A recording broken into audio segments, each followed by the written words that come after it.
Hi, welcome to the article breakdown with Mr. Keelan. Hope you're enjoying your comfortable stay inside your home today and in the next few days for the foreseeable future.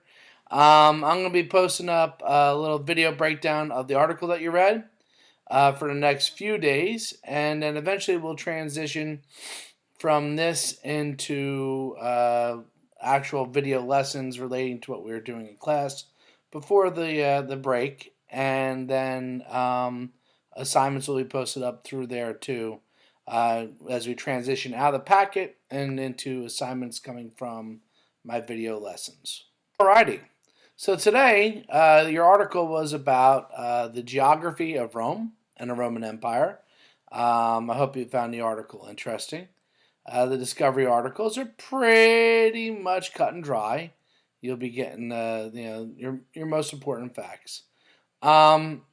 First thing you probably noticed is that it talked about how Italy is on a peninsula. That Rome is in Italy, the nation of Italy, which has been in the news a lot, and that the country of Italy is geographically a peninsula. This means that it's surrounded by three different seas. If you look at Italy, if you look to the east, you'll see the Adriatic Sea. If you look to the west, you'll see the Tyrrhenian Sea. And if you look to the south, you'll see the Ionian Sea.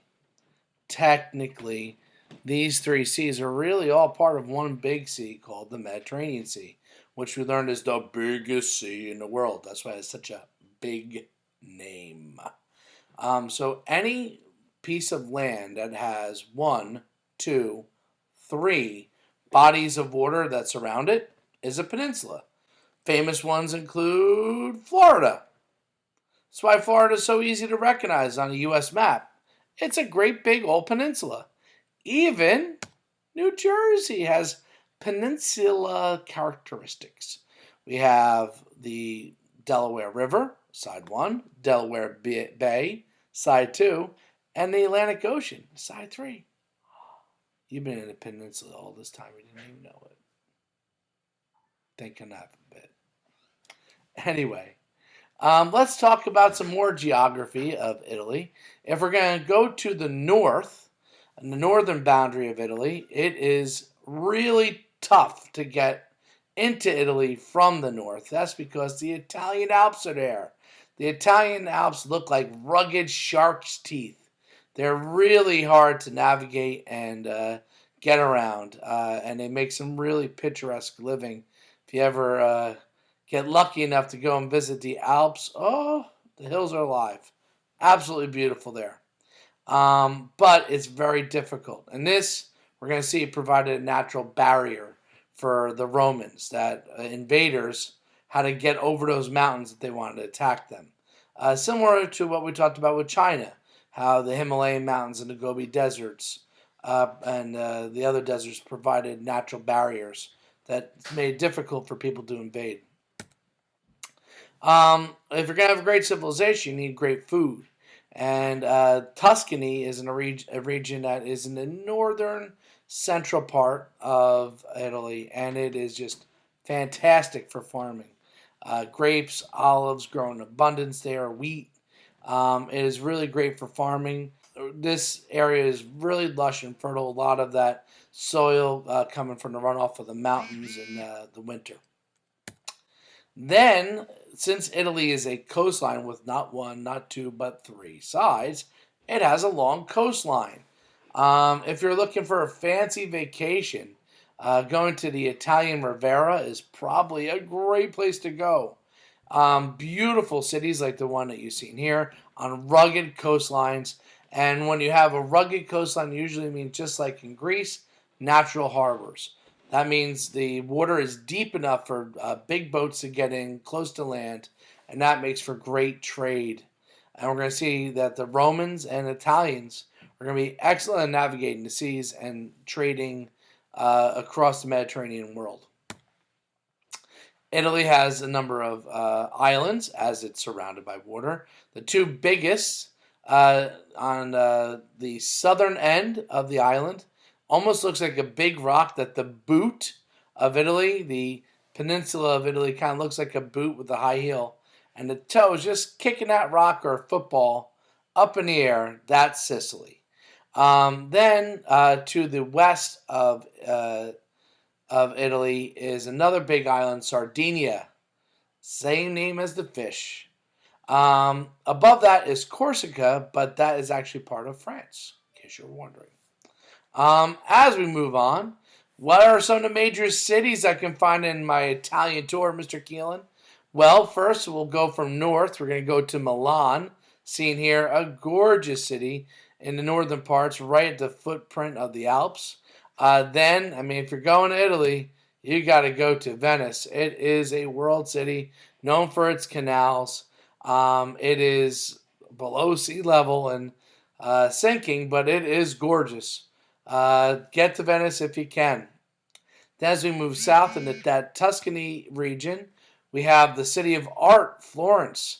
Many famous works of art came about in a time period known as the Renaissance.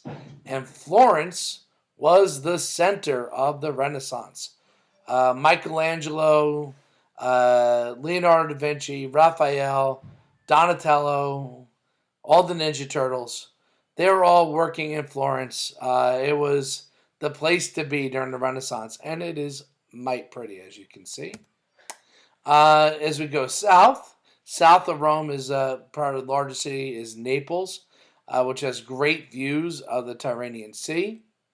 And lastly, if we're going to talk about major cities, we got to talk about Rome. Rome is the capital city. Its most famous building seen there is one of them, at least, the Roman Colosseum, a World Heritage Site, kind of the symbol of antiquity. Rome was the capital of an empire, and it remains the capital of Italy today. It also, as you see here, well, maybe you can't figure it out, but is a city that has a country within that city. That's right, the world's smallest country, the Vatican City, is found inside the city of Rome. That's pretty wild. That is the view, I believe, from St. Peter's Cathedral in Rome. Very, very beautiful. Then let's talk a little bit more about the geography of Rome. Number one, why did they build a city there? Well, defense. It was a very easy place to defend and also a place that had a lot of great resources. With our river societies we talked about, people tend to settle around rivers. Well, Rome has a river, the Tiber River. It is a beautiful river, and it stretches from the Tyrrhenian Sea centrally into Rome. Rome is not exactly right on the coast. It's a little bit more inland, which gives it a little more protection. One of the reasons they built in the area that they did, not only did they have the Tiber River, but they had hills. This area along the Tiber River has a lot of hills, and this also made it easier for the Romans to defend their city. It's a lot easier to protect yourself from people coming uphill than to protect yourself from people coming downhill. It's all physics. So the 7 hills of Rome gave great defense and is kind of one of the big symbols of that entire city and region. Another thing that the article went into is that the Romans are kind of the Greeks 2.0. They are the updated version. There was a lot of connections between the Greeks and the Romans, which, as we explore, that just touches on it. Woof! There's just barrels and barrels and barrels of connections between the Greeks and the Romans.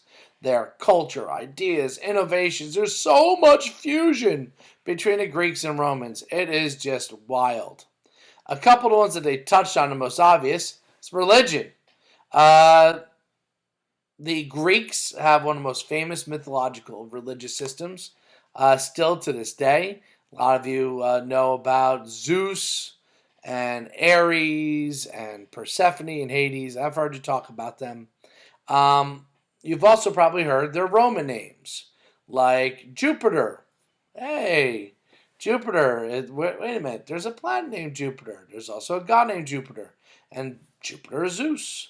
Poseidon is from Greeks is known as Neptune in Roman. Hades is Pluto. A lot of our planets have the names after the Roman gods, which are really the Greek gods. They have the same attributes, same behavior, same stories behind them, just a Roman adapted name instead of a Greek. Pretty much the same people, just a different name. Or not people, deities. Their alphabet is another one they brought up.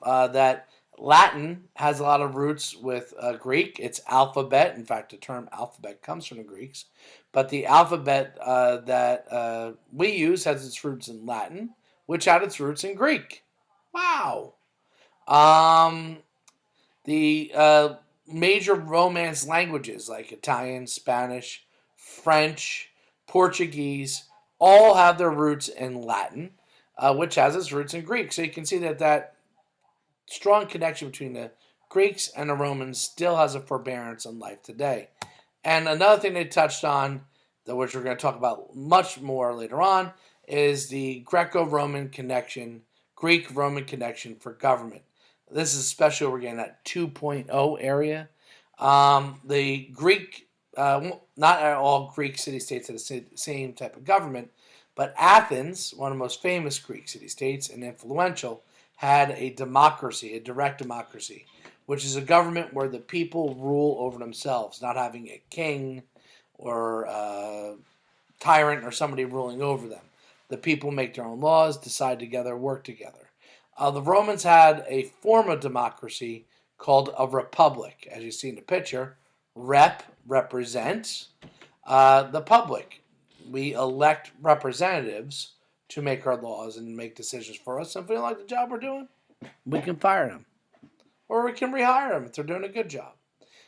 So our root of government has its roots in ancient Rome. They had a republic, we have a republic, and they got it from the Greeks.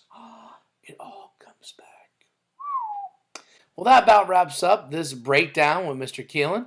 Hope you got a lot out of that and the article. If you want to go for the extra credit, below the video, answer this question.